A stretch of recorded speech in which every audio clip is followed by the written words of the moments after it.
মানুষ তাকে বিশ্বাস করে যে মিথ্যেটা সুন্দর করে বানিয়ে বলতে পারে। আর অবহেলা মানুষই একসময় আপনাদেরকে উপকার করে।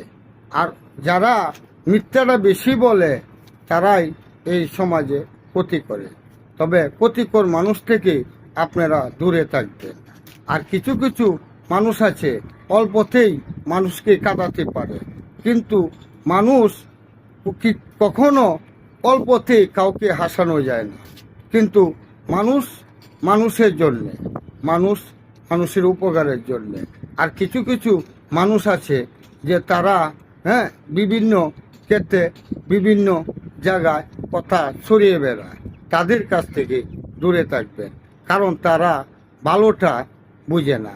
আর ভালোটা যদি বুঝতো তাহলে অন্যের সাথে আপনার খারাপ মন্তব্য কখনো করতো না। কথাগুলি শুনে রাখবেন, আপনারা তাদের কাছ থেকে অনেকটা দূরে থাকবেন, কারণ তারাই হচ্ছে সমাজের ক্ষতিকর। আপনার সাথে যে হেসে খেলে কথা বলে তারাই মনে করেন আপনার ক্ষতিকর।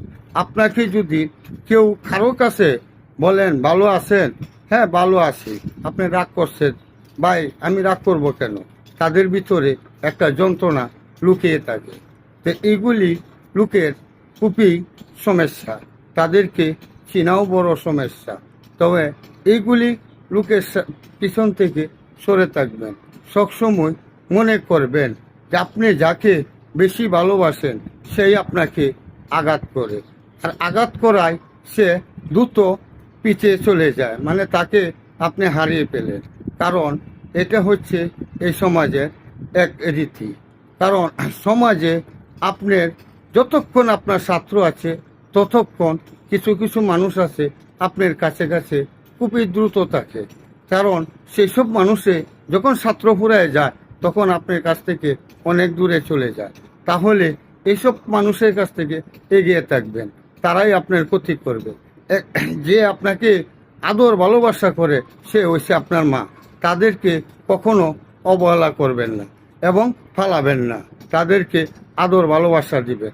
আপনার বাবা আপনার ভালো চায়, আপনাকে অনেক আদর যত্ন করে, তারাই আপনার ভালো চায়, আপনার মঙ্গল চায়। তাদেরকে অবহেলা করবেন না, তাদেরকে ভালোবাসা দিবেন এবং ভালোবাসা শিখে নেবেন।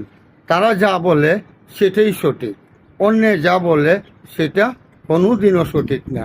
আপনার মা আপনার কাছে অনেক ভালো, কিন্তু আপনার বউয়ের কাছে খারাপ হয়ে গেছে, কিন্তু ওই জিনিসটা চিন্তা করবেন, আপনার মাই আপনার ভালো বলবে, কিন্তু আপনার স্ত্রী আপনাকে কখনো ভালো বুদ্ধি দিবে না, কারণ আপনার মাকে অনেক দূরে সরিয়ে দিবেন না, তাদেরকে আদর ভালোবাসা স্নেহ দিবেন। এটাই হচ্ছে আমার কথা।